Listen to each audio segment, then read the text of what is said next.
adults are being held on $1 million bond in connection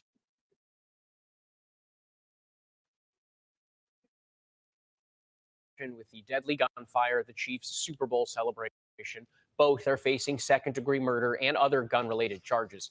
Prosecutors say one of the men was involved in an argument and drew a handgun. They say others did the same, including the second man who's under arrest. 2 juveniles are also in custody. Popular DJ and mother was fatally shot at the event. 22 others, including children, were hurt.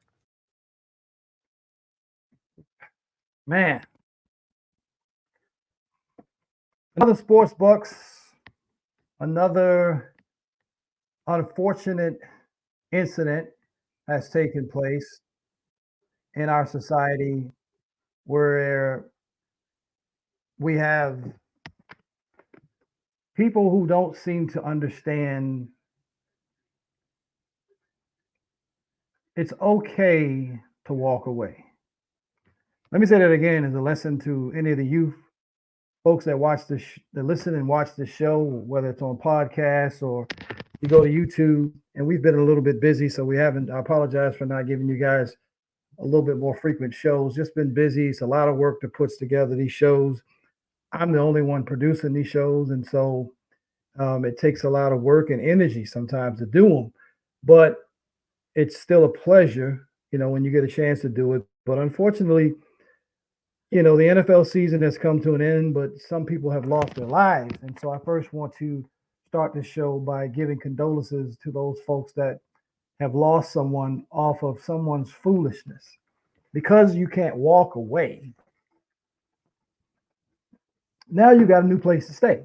And that's correctional facilities that you'll be spending a great deal of your time because you couldn't just walk away. And you're out there with a handgun celebrating a Super Bowl championship, a parade. I don't even understand why you have a handgun at this parade. Like, what is the purpose of that? I don't know where the metal detectors or anything else, but I feel like that should have been done. So condolences again to the folks that have lost their lives, the 22 plus kids and parents that were injured.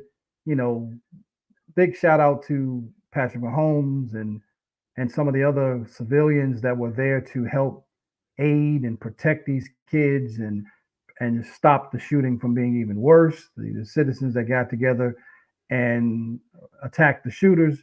And luckily, I say this in lieu of obviously what we thought it was initially. Like the one thing we didn't want to hear about was another mass shooting, right? So this apparently was an argument that went wrong and people just not knowing how to chill, so to speak. So I don't know what you're arguing about. Like your team just won the Super Bowl. Like, what are we arguing about? You're Super Bowl champions yet again, back to back. You're the third or fourth team that's done that. And, you know, when we think about the history of some of the sports and franchises, this is a team, you guys won the Super Bowl in terms of, I guess, winning 3 championships in I believe it's a 5-year period of time. It's the Chiefs. I believe it was the Steelers who obviously won 4. The Cowboys, and I'm trying to forget if it was the Patriots, I believe, was probably the other team that won. So in any event, we're going to get back to the show. But again, we wanted to have condolences to those folks that lost their lives, the heroes that have stepped up. And this is Sports Bucks with Steve. And you guys know what time it is. We're back ready to rock, ready to roll. So even though the season is over, here we go.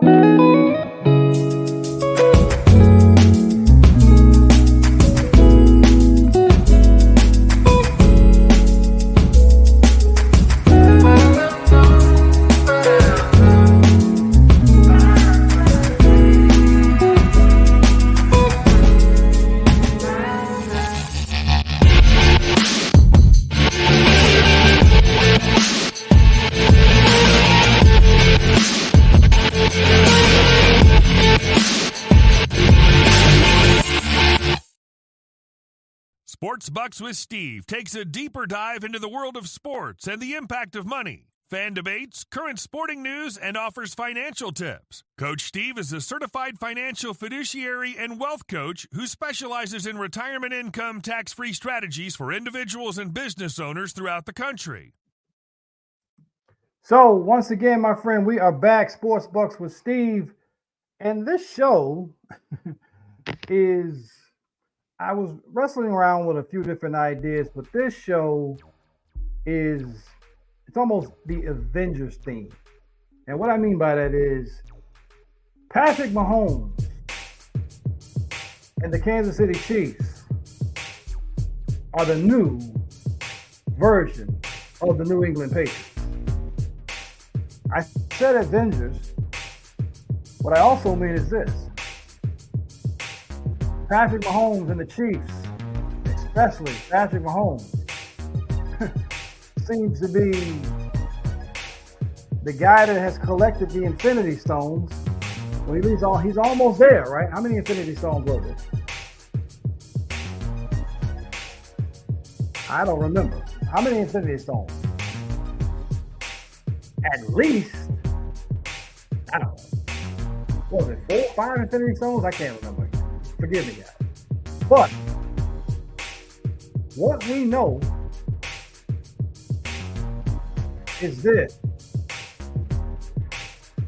What we know is this. Patrick Mahomes has become like Thanos. And what does Thanos say? Courtesy of Disney and Marvel University. This is what Thanos says.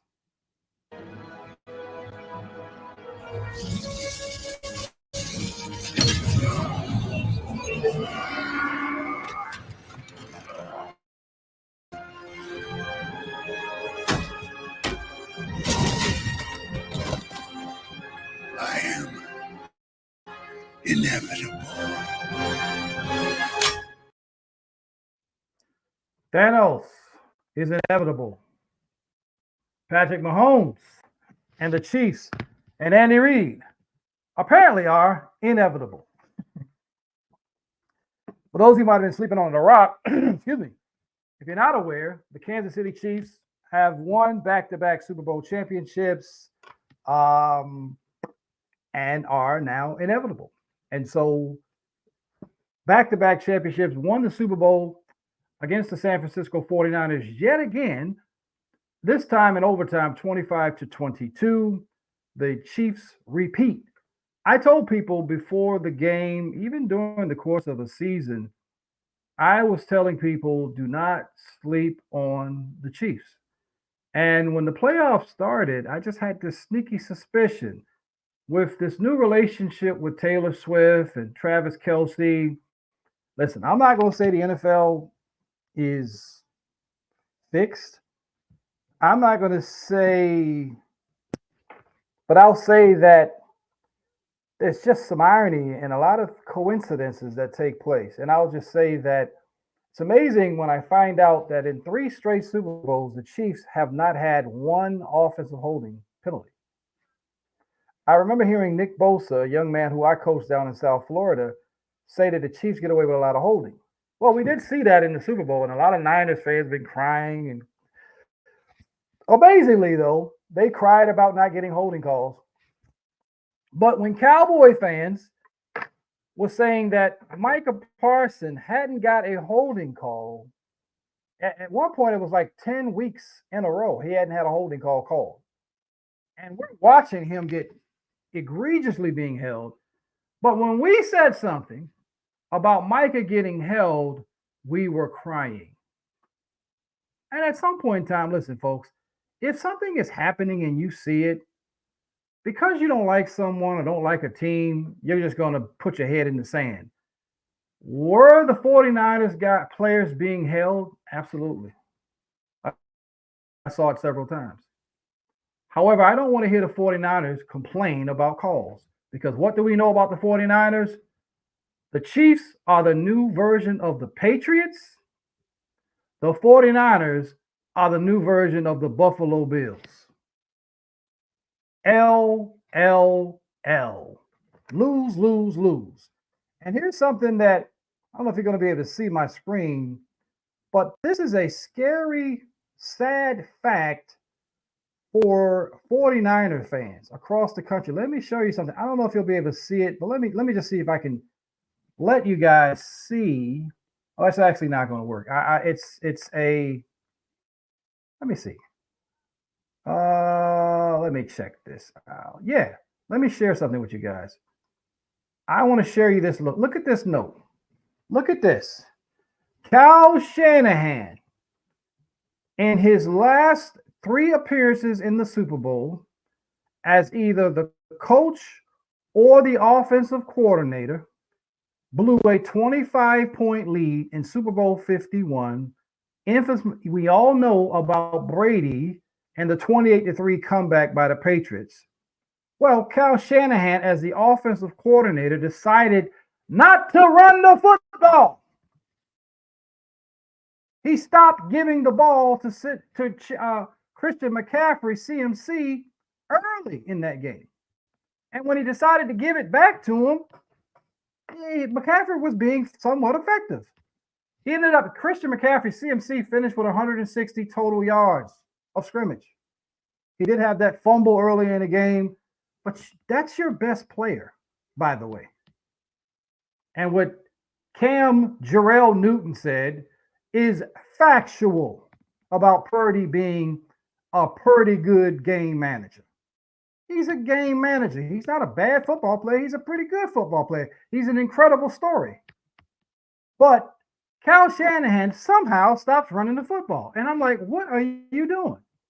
Same thing he did when the Falcons were up 28-3. He's running plays in that game. I'm watching the Super Bowl saying, are you trying to lose? With 20-something seconds left on the play clock, and you're up by 25 in the second half. Like, what are we doing? This is what makes people start wondering, is the NFL rigged? Is there something going on? Because what are you doing running plays with 20-something seconds still on the play clock, and you're winning by several touchdowns? We can go back to Dan Campbell and what he did against the 49ers. It almost looked like he was trying to lose the game by going forward, not kicking a field goal when he had a chance, and you could go up by 3 scores, by 17 on the road in the 49ers, and he blew that game. Not the Lions. He blew it. Being too aggressive. Not knowing he hadn't learned his lesson when he played Dallas. So, like Dan Campbell, though, I think he's a good coach. I think he inspires men. But he made some bad decisions, which cost his team a chance to go to the Super Bowl. Cal Shanahan, who everybody swears is a genius, did the same thing with his play calling against the Chiefs. You had a chance to really put your foot down on the Chiefs' neck when you're up 10-0, and he started throwing the football all over the place. Were you trying to make Brock Purdy the MVP, Cal? He's a game manager. He's a good football player, but he's a game manager. He's not a generational guy. He's not a Lamar Jackson. He's not Cam Newton.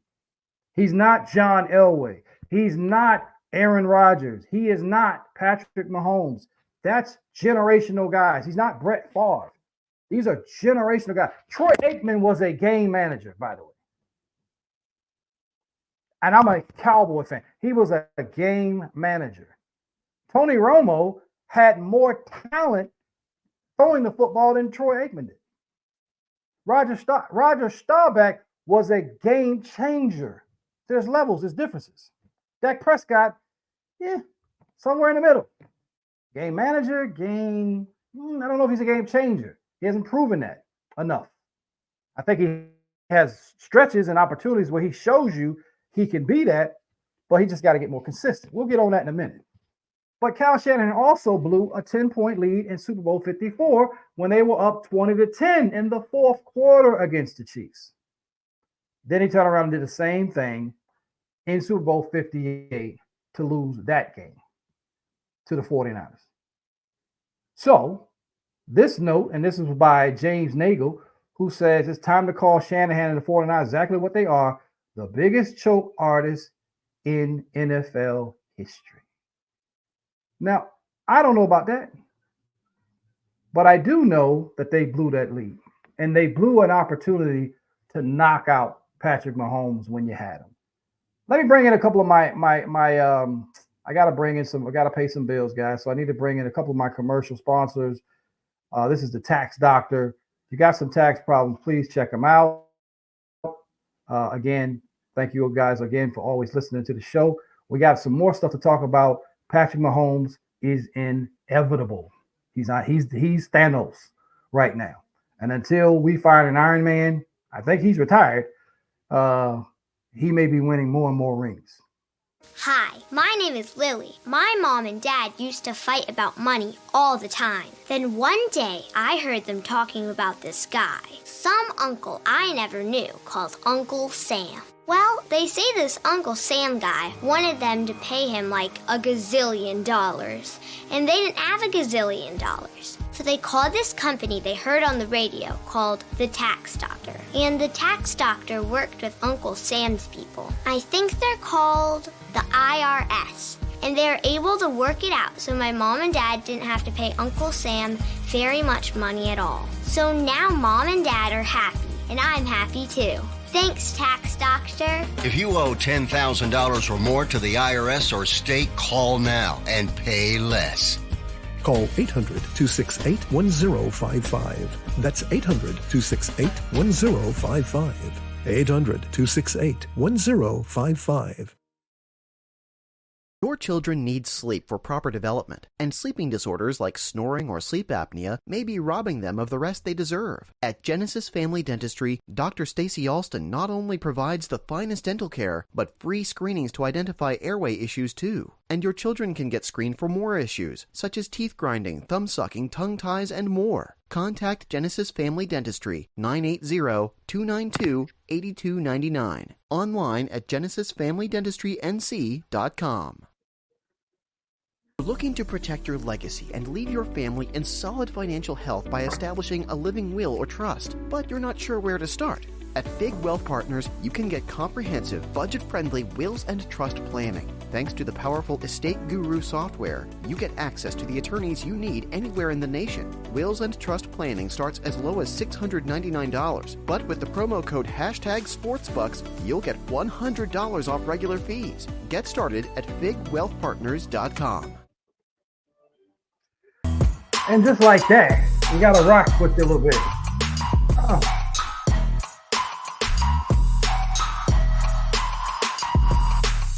One more time.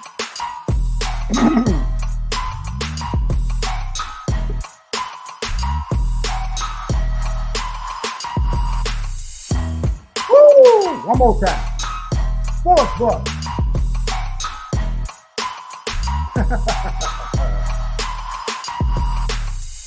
All right, DJ, cut it. Listen, once again, now we've talked about, obviously the NFL season has come to an end. I mentioned earlier about, the NFL and some people concerned about if there's some conspiracy, there's some things going on. And I'll say that, first of all, the word conspiracy theory was created by a certain organization that has 3 letters.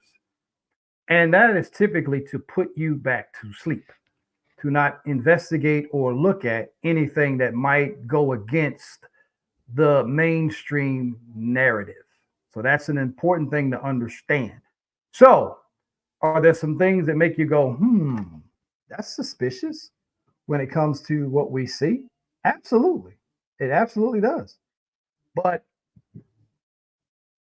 it is what it is what I will tell you. But I told people, the Kansas City Chiefs, having this newfound fan base, and that was evident when you watch the NFL's postseason planning, where did they put the game on, what was it, on Peacock only, or it was on Peacock, a playoff game, and that was the game where you actually had to subscribe in order to watch the Chiefs play the Dolphins.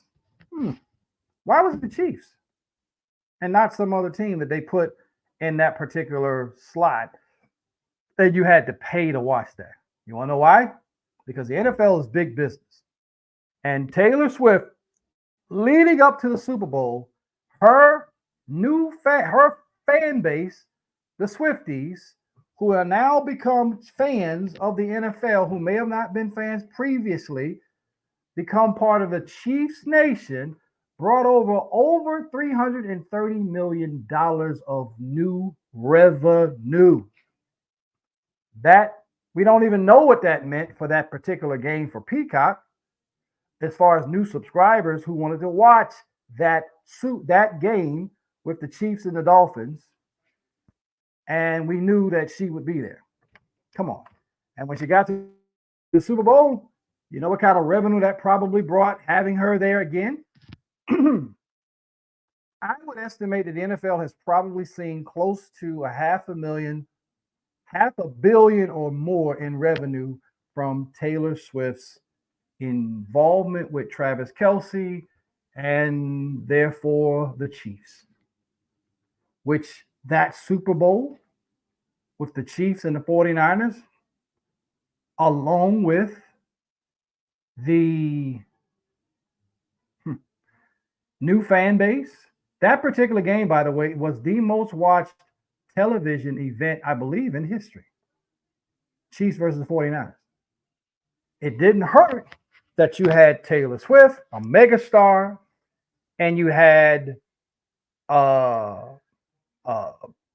defending Super Bowl champion versus another one of the Blue Bloods, one of Mount Rushmore's 4 NFL franchises that I would say would be the Cowboys, Steelers, 49ers, and probably Packers as far as, history, Super Bowls, fan bases, pedigree, all of the things that you look for. Some can make an argument and say maybe it's not the Packers, maybe it's the Patriots, maybe it's the Giants. But in any event, you guys get the point that this was the most watched event, at least sporting event that I know of in the history of television. But it also didn't hurt that Usher, always that one person that will always have your heart. You got that? My boo, my oh, my oh, my oh. That's what everybody was saying when Usher was grabbing on Alicia Keys. I was like, oh, my oh, my oh, my oh. But maybe, whoa, that's that man's wife. But this didn't have a problem with what we saw. So it is what it is. Performing, wink, wink. So in any event, Super Bowl, most watched, talked about, discussed, all of those things. However, let's get to beyond the Chiefs. Let's look at the rest of the Super Bowl or the NFL season as this sort of a recap. Well, I'm going to say this. I told everyone, and it's been noted, and you can check the history, Facebook, and everything else. Not only did I know the Chiefs would beat the Dolphins, because the Dolphins cannot win in weather that's below 30 degrees. They're not going to win. But I also told people that the Chiefs would beat the Bills by 3. They won by 3. I'm from Baltimore, so I support the Cowboys, and if not the Cowboys, I'm rocking with my hometown Ravens. I knew, and I told all my friends and family, Chiefs are going to win. Not because they were a better football team, but because of Patrick Mahomes and some of the other factors that I thought would be interesting. You don't get that close to having Patrick Mahomes and Travis Kelce and the Chiefs with Taylor Swift and the Swift Nation going to the Super Bowl. Or you want Lamar Jackson and the Ravens? Anyway, Patrick Mahomes and the Chiefs got that done. And I also picked them to repeat beating the 49ers because of Patrick Mahomes. And Kyle Shanahan. So here's what I'm putting a ribbon on the season. Once again, us Cowboy fans have to deal with disappointment. And this has been why I probably haven't done a show in a little while, because it's just, once again, they find a way to let you down. It just blows your mind how this team can have 9 first and second all pros, not just pro, all pros. And I'm going to tell you guys something. I'm a spiritual I study. I'm actually a pastor, so I study the scriptures the way it's supposed to be. And I'm not going to get into all that, but there's some Hebraic foundations that you must understand the Bible through, because that's who the covenant was with. And then anybody, Gentiles, whatever. So I will say that when I'm watching football, I get certain feelings, right? And my feeling was when I saw the Cowboys were going to be playing against the Green Bay Packers, I got nervous instantly. Not because the Packers are a better football team, but because Dallas has a problem when the Green Bay Packers show up for the playoffs, at least this generation, because Emmett and them didn't have this problem. Troy Aikman and Emmett and Mike, they didn't have that problem with Green Bay or San Francisco, really, right? But Green Bay and San Francisco are Dallas's kryptonite, Iron Man, right? That's who stops us from getting to the next level. But I don't really think it's just those franchises know how to, first of all, Mike McCarthy, when he goes up against, and Dan Quinn, when he goes up against the Kyle Shanahan and the rest of that tree, he loses. So Jerry Jones keeps Mike McCarthy in spite of some historical evidence that says he can't beat that guy, even though Shanahan will beat himself if you let him. He can't beat Matt LaFleur. He can't beat. They come from the same tree. They know him. Dan Quinn, they outcoach him. And what Dan Quinn did as a defensive coordinator against the Green Bay Packers was football malpractice. Malpractice, what he allowed. So much so, here is a quote from, where is he? Jordan Love, the quarterback for the Green Bay Packers. Look at what he says. Look at this quote. I'm not trying to talk smack, but y'all linebackers, I think you had a DB, defensive back, playing linebacker. Jordan Love on how the Packers defeated the Cowboys in the playoffs. And guess what? That was all because of Dan Quinn refusing to put beef. They cut the guy, what was his name, McLean. And I saw him on the field. They just take him off the field to insist on playing guys. Marquise Bell, who I think is going to be a really good safety, but you got him playing linebacker. He's not a linebacker. Damone Clark is an okay linebacker. He doesn't have enough size, and his reaction is a little slower. And guess what? Leighton Vander Esch is not the answer, because Leighton Vander Esch is making tackles 7 yards down the field when you need him making a tackle at the line of scrimmage. And his neck injury, I wish him the best of luck. He's the new Sean Lee. And he came, what is Dallas' affinity with going and getting injured players? And it's like they don't learn their mistake. The coaching staff, they don't learn their lesson. You relied on LVE, who had a neck injury at Boise State. Boise State is not exactly the SEC or the Big Ten or the ACC for that matter. So why are you going after LVE? He was your first. He's a good player. You could have probably gotten somebody who was better in that same draft. And why do we keep drafting Michigan players? Why? We didn't learn a lesson from Charlton. Taco Tuesday. Because that's the only time you saw him play. Was in practice. Because on Sunday, Monday, Thursday, he's nowhere to be found. And now he's out of the league. So what is it, this affinity? Tony Pollard was not a shell of himself until towards the end of the season. He started coming on. That play against the Dolphins, where all he has to do is hit the corner, and inexplicably, he turns it inside at the 1 yard line and can't run through the defender, was stamped, sealed, he's done. Stick a fork in. I was off the when I saw him do that. Oh, and Michael Gallup. Do I need to explain to you, he came off of an injury and was a shell of himself, but you gave him the money instead of Amari Cooper. This is self-sabotaging. Dan Quinn, we're a man defense. He goes zone against the Green Bay Packers. His response, his answer, well, we were trying to protect Gilly because he had hurt his shoulder. What? That's why you have safety help, Dan. Over the top safety help. This is why people start wondering, are you trying to win?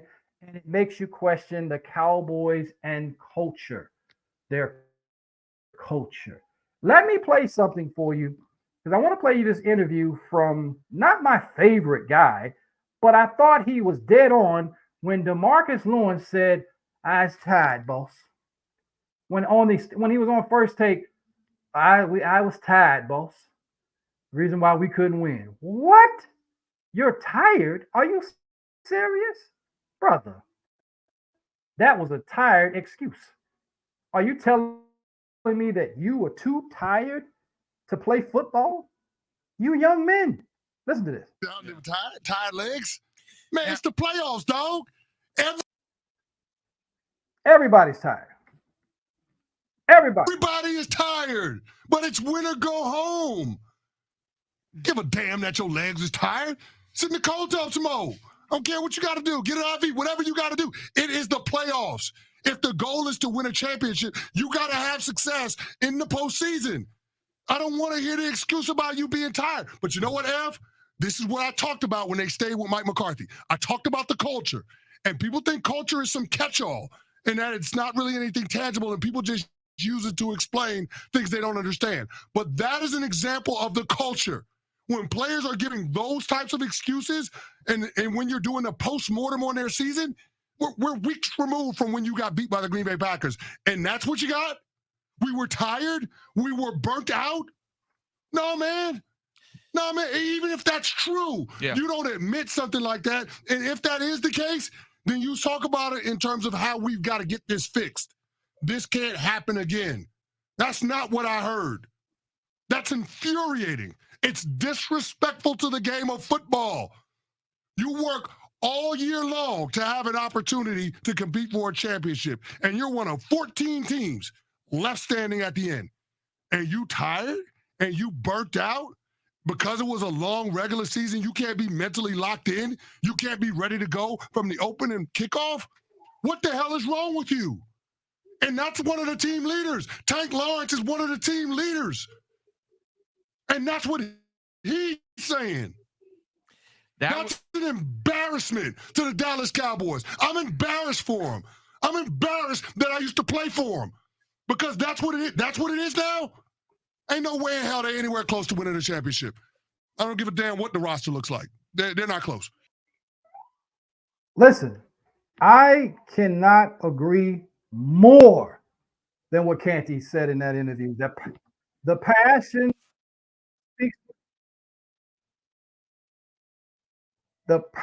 that he speaks with, that he speaks toward that too, that I couldn't agree any more than that.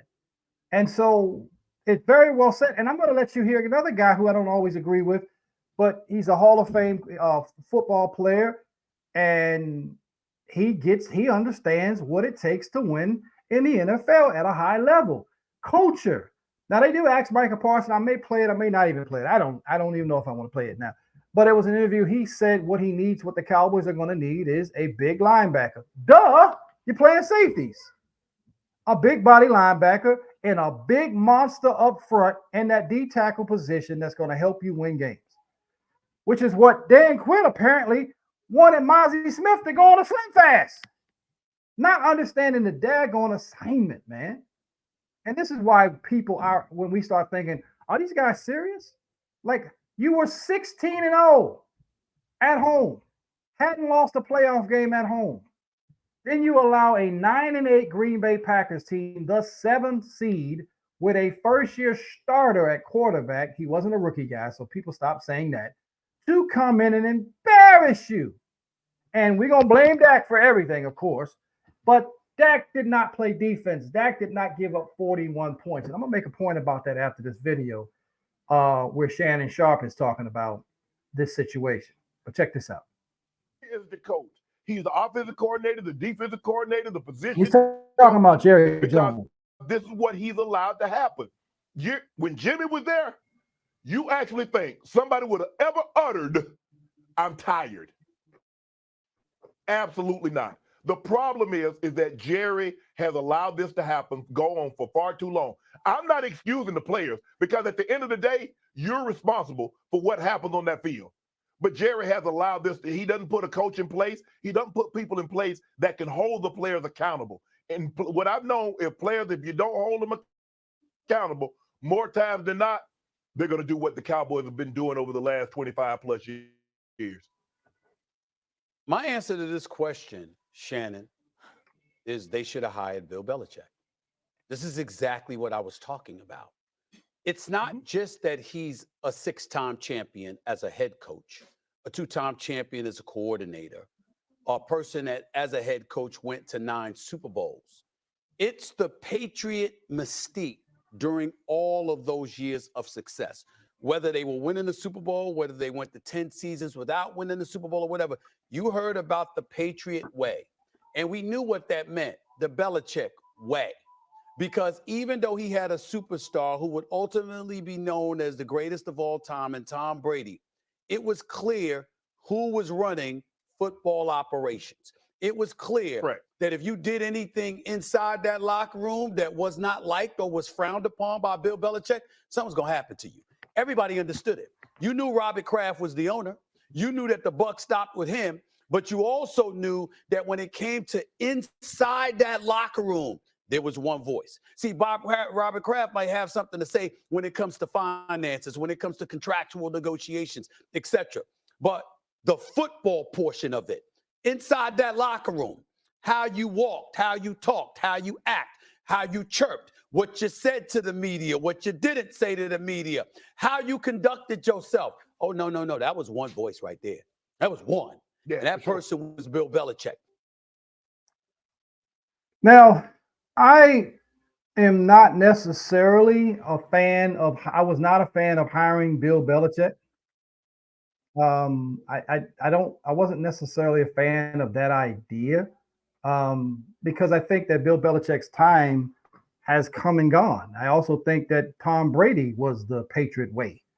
That's been clear. Belichick's team has underperformed and he's built a bad roster. Now he would have inherited a much better roster in Dallas, but I don't think his way would have worked. What I would have liked to have seen Dallas do is try to find a young defensive coordinator off OC and bring that guy in, because another thing that people don't realize, and this is almost like the NFL's losing quarterback of the Super Bowl has not gone back to win it, by the way, in a very, very, very long time. This is year after year. If you lost the Super Bowl, you didn't come back the following season and win. Now, Patrick Mahomes lost one of those years, but he didn't come back the next year and win the Super Bowl. And so all these other guys have lost, and not won the Super Bowl. So, but I'll say that one of the things I want to point out also when you look at the Dallas Cowboys and why I thought they should have gone, I think I was interested. I knew Harbaugh was probably a foregone conclusion to go to the Chargers, so I didn't think that was going to happen, even though I would have wanted or preferred him. I wasn't sure about the guy in Tennessee, if he would work, Vrabel or not, but those are the guys I was leaning towards if we could do anything, but it wasn't bringing back Mike McCarthy, who, here's a note for folks who don't understand. A winning Super Bowl coach has never gone to a new organization and won a Super Bowl. They've been back, but they've never won the Super Bowl. So you're fighting with history is the problem that I have with hiring some of these guys. Historically, they've never won a Super Bowl at a different franchise. It just doesn't happen. And so that's what my issue was when it came to even hiring Mike McCarthy in the first place. You had to get rid of Jason the Clapper Garrett because it is what it is. That's Mr. Mediocrity himself. But I was not crazy about hiring Mike McCarthy, and now we know why. And so Dallas will run it back, get the fan base all overly excited, and then do what they ultimately do. Come up short because the culture is the problem. Let me play you one little quick, want to keep my sponsors happy. It's a bird! It's a plane! No, it's Super Roth! Okay, a gimmicky opening for a commercial about Super Roth Universal Life Insurance, but I'm sure it got your attention. Now, what is a Super Roth, you ask? It's a permanent indexed universal life insurance that's totally liquid and easily accessible once it matures. Can be used to supplement retirement savings or a death benefit, or both. Has no income or contribution limit. Has no 5-year rule like Roth IRAs. Has no 10% penalty for accessing the funds before age 59 and a half. Oh, and the average historical returns are 5 to 7% annually. Tax-free. Super Roths also lock in gains, which means you don't lose your money when the market is down. Sounds incredible, right? Sounds super? Super Roths are the way of the future, specifically your future. To see if you qualify for a Super Roth, go online to thesuperroth.com. I've got an offer to tell you about to provide home security for your home for less than $1 a day. For real, with no installation or equipment charges. And this is from a company rated #1 by a leading consumer research company. For less than $1 a day with no other costs, you can get your home secured. Plus, get a lifetime equipment replacement warranty. You need protection for your home. Call the Home Security Hotline right now. 855-511-0828. And we're back. And as we take this thing down the home stretch, I did want to see if I want to show you guys some numbers because I've heard people now, there's talks about Dak Prescott and this his new potentially $60 million contract, which I think is obviously outrageous.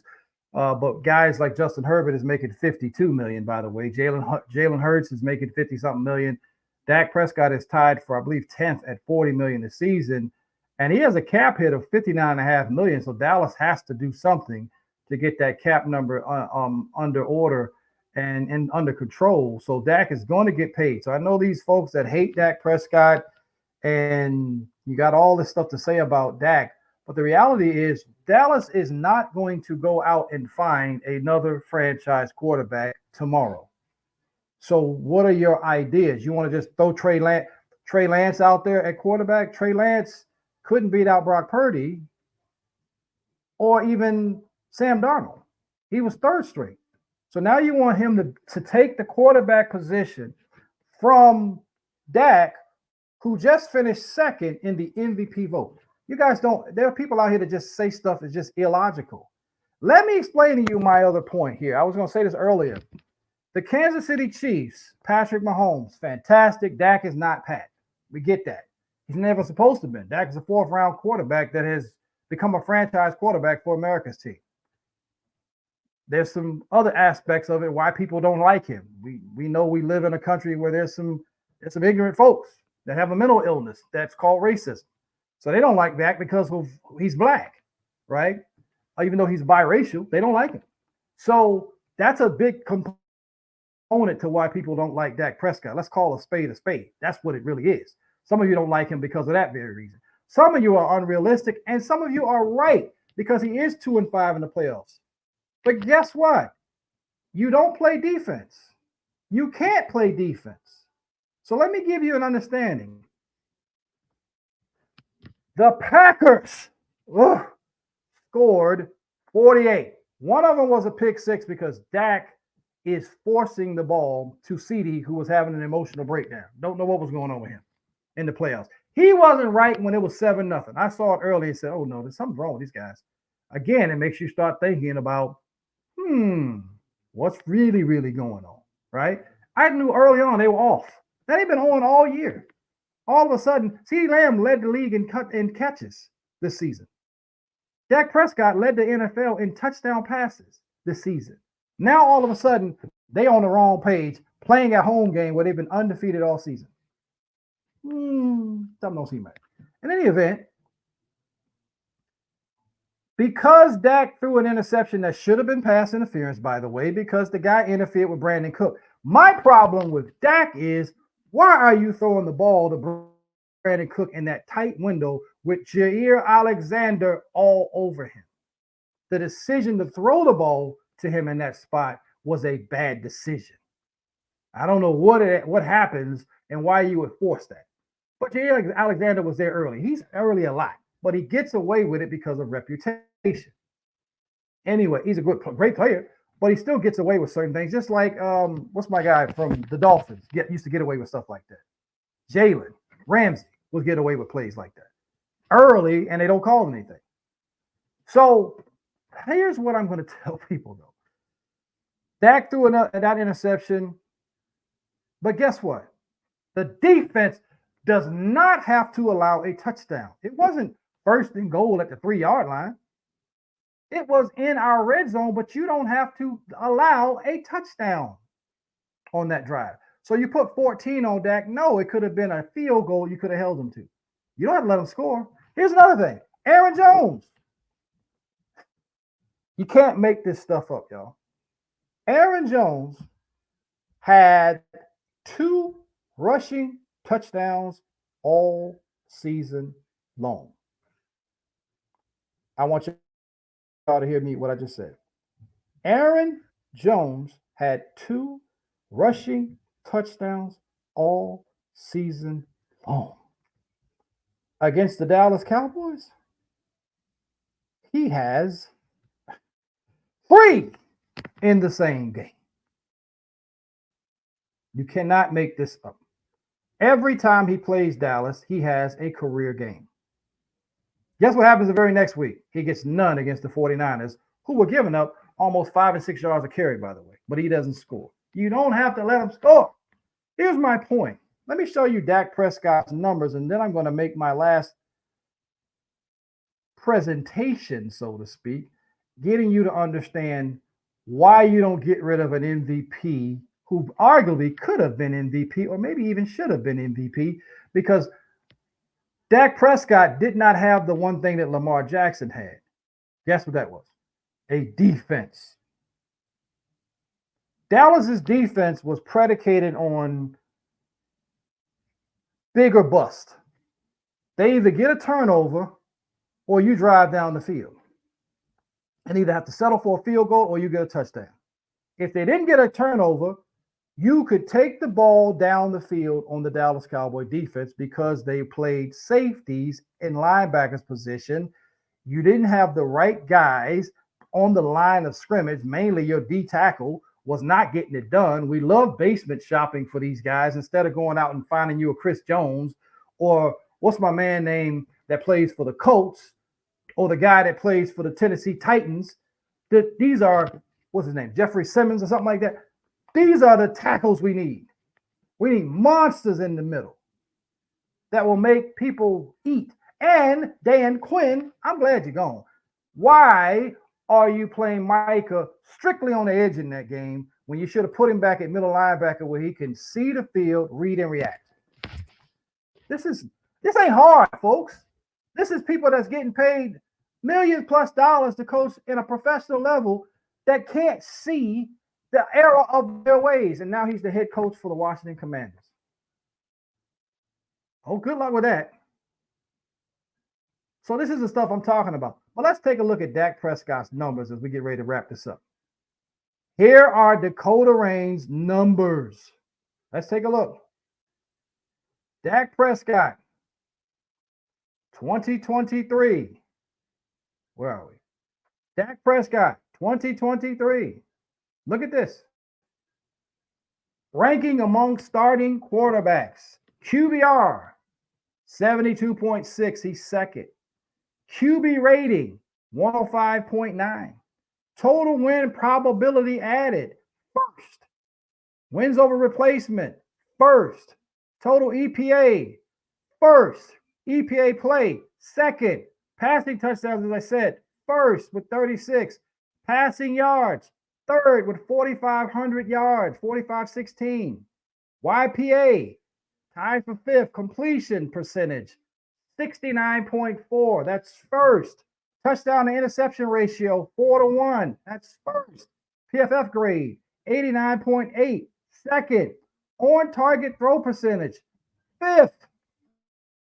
Bad throw percentage, 2nd best at 11.4. Drops, 36, the 2nd most. Success rate, 51.5%, 2nd. BTT, 6%, tied for 1st. TWP, 2nd, 2%, 2nd. 1st turnover worthy plays. That's what that is.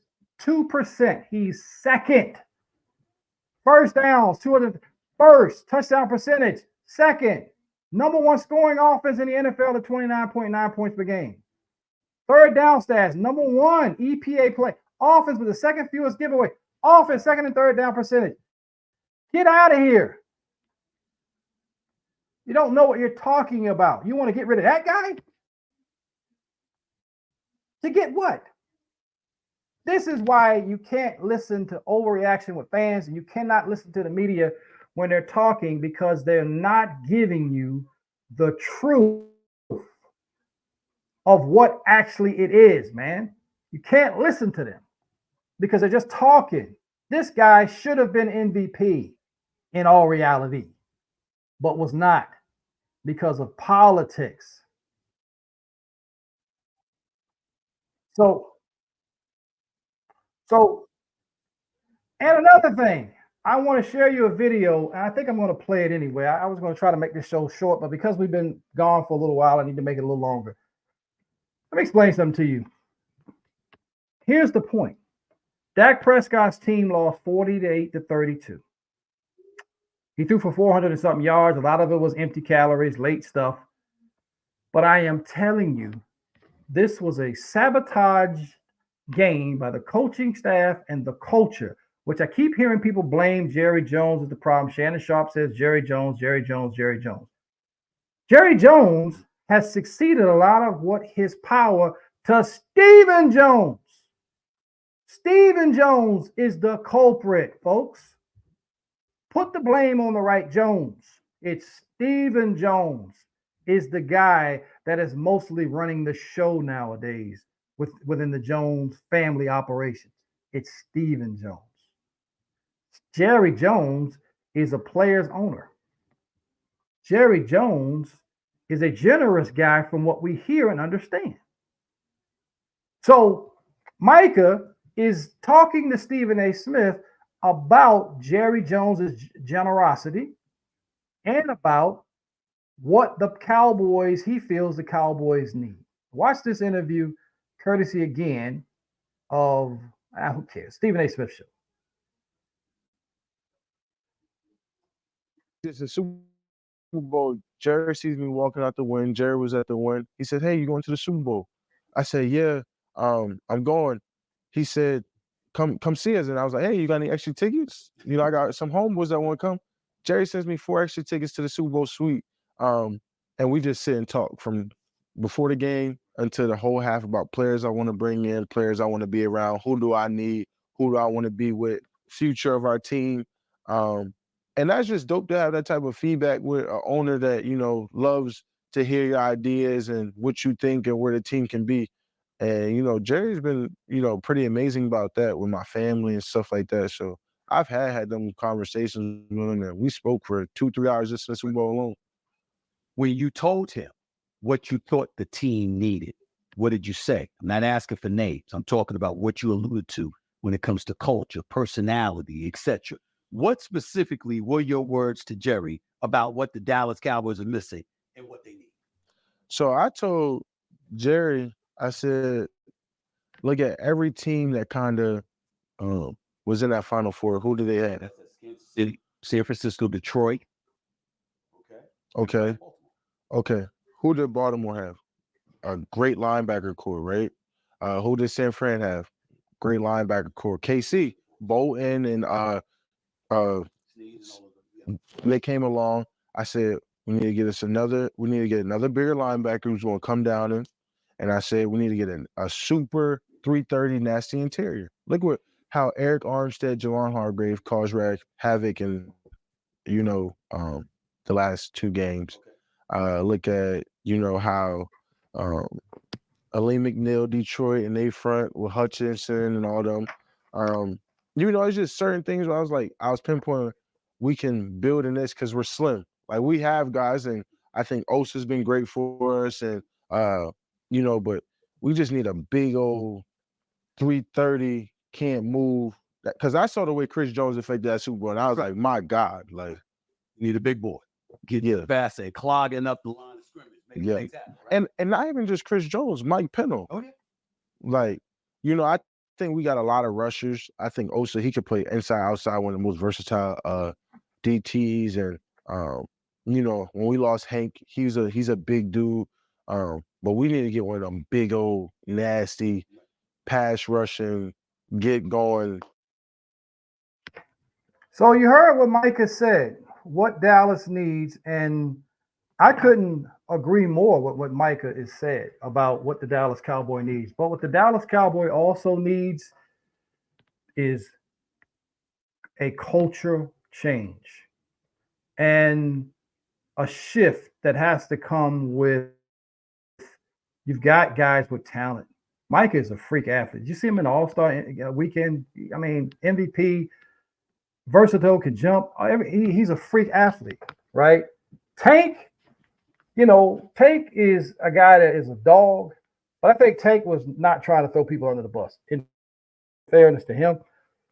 But he should have had a better answer if you're going to be on television and say we were tired, because that was a tired answer.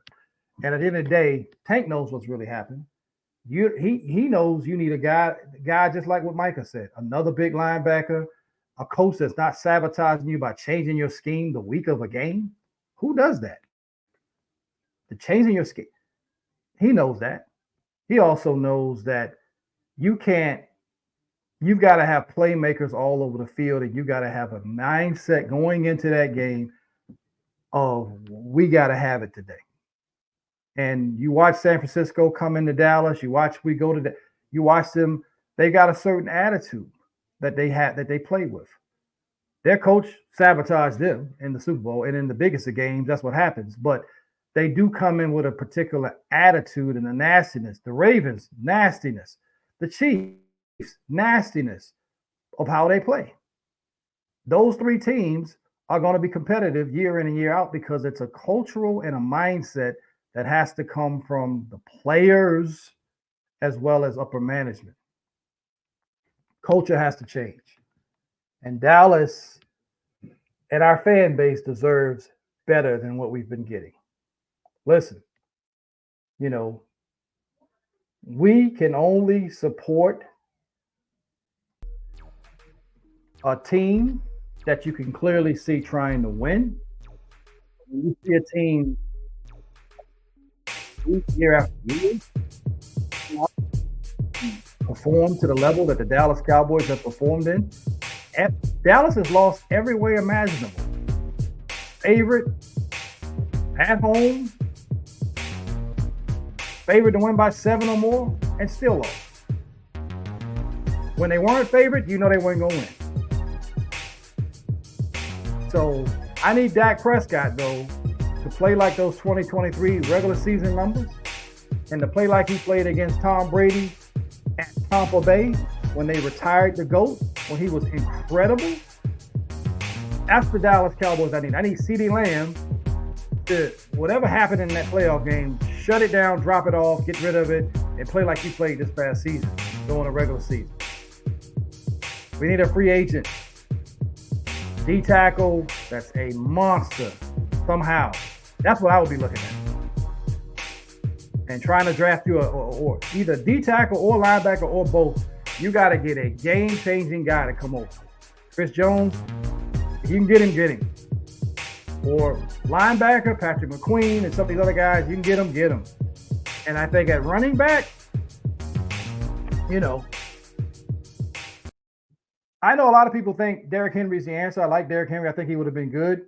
But Derrick Henry's had a lot of miles. But Saquon's younger. I kind of like Saquon Barkley, even though, again, he's been injured.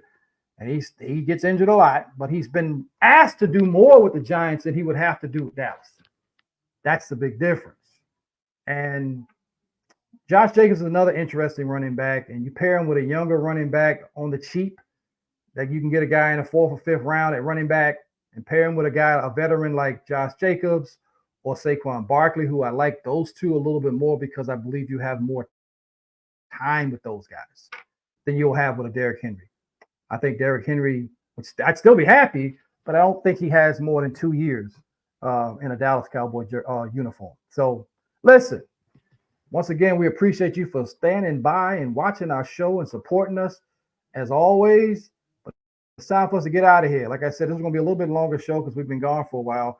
But I so thank all of my sponsors, Genesis Family Dentistry, SuperRoth.com, Figwell Partners, and the affordable revocable trust and wills that we're doing across the country with the promo code SportsBucks. We take another $100 off. We're talking about getting you a trust done, folks, for under $2,500. That's the attorney's fees, software fees, facilitators, all of that combined.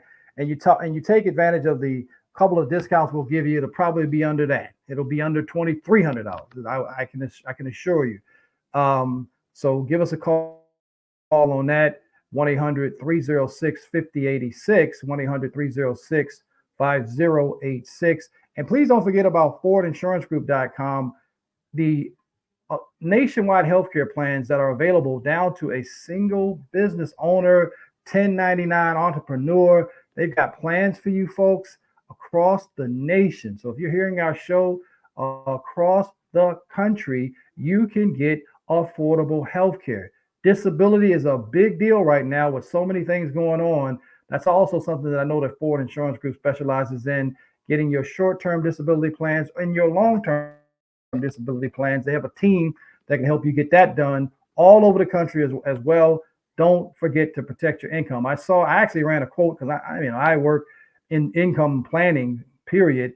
I ran a quote for a guy who was 42 and salary was $120,000 for a short-term disability. It was like 13 and 26 weeks. It was less than $80 a month. Come on, y'all. That's nothing to protect your money. So give us a call, 1-800-306-5086. But once again, we so appreciate you for stopping by. And on that note, we'll see you when I see you.